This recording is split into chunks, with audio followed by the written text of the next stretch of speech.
সরকারের ভিতরে থেকে যারা ডক্টর ইউনূস সাহেবকে কুপরামর্শ দিচ্ছেন, জনগণ অতীতের নাই, তাদেরকেও আগামী দিনে চিহ্নিত করবে। বর্তমান রাষ্ট্র কাঠামোতে যদি আবার নির্বাচন হয়, তাহলে এই কাঠামোতে আরেকটি ফ্যাসিবাদের জন্ম হবে। এই বিদ্যমান কাঠামোয় নির্বাচন হলে আরেকটি হাসিনার জন্ম হবে।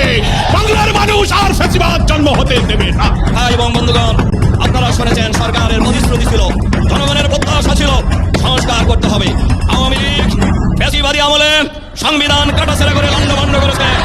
এই বাংলাদেশের রাজনীতিবিদরা, বিশেষ করে একটি দল, তারা বলেছে হাসিনা বন্দুকের কোর্টে বিচারালয়ের কাঁধে বন্দুক রেখে একের পর এক ফাঁকি স্বীকার করছে।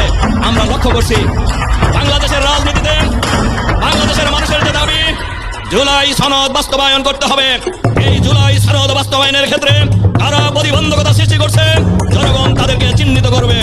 আর এই জুলাই সনদ আইনি ভিত্তি দেওয়ার ক্ষেত্রে সরকারের ভিতরে থেকে যারা ডক্টর ইউনূস সাহেবকে কুপরামর্শ দিচ্ছেন, জনগণ অতীতের নাই, তাদেরকেও আগামী দিনে চিহ্নিত করবে। জনগণের দাবি ইলেকশনের পরিবেশ তৈরি করতে হবে, লেভেল প্লেইং ফিল্ড তৈরি করতে হবে।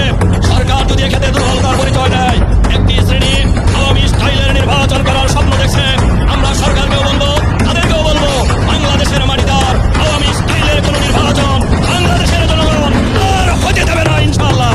ভোট ডাকাতির নির্বাচন, ষড়যন্ত্রের নির্বাচন বাংলাদেশের মানুষ আর করতে দেবে না। আমরা সরকারকে বলি, পরিষ্কারভাবে বলতে চাই, এখনো লেভেল প্লেইং ফিল্ড তৈরি হয় নাই। নির্বাচনের জন্য যেমন আইন শৃঙ্খলা পরিস্থিতির উন্নতি হওয়া দরকার, তা এখনো হয় নাই। এর বড় প্রমাণ জাহাঙ্গীরনগর বিশ্ববিদ্যালয়, একটা ছোট্ট বিশ্ববিদ্যালয় নির্বাচনের ভোট গুনতে লাগছে 40 ঘন্টা।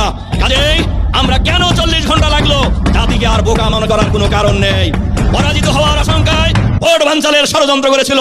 অনেকেই আশঙ্কা করে এরকম বিজয় যদি হতেই থাকে, অনেকেই নির্বাচন নিয়ে আরো জোরসোরে ষড়যন্ত্র করবে। আমরা কোন ষড়যন্ত্র বাংলাদেশে বাস্তবায়ন করতে দেব না ইনশাআল্লাহ। রাজনীতি একটি স্বচ্ছ গ্রহণযোগ্য নির্বাচনের দিকে এগিয়ে যাওয়ার লক্ষ্যে দেশবাসীর যে আকাঙ্ক্ষা, জামাত ইসলামী সেই প্রচেষ্টায় প্রাণান্তকর প্রচেষ্টা চালিয়ে যাচ্ছে।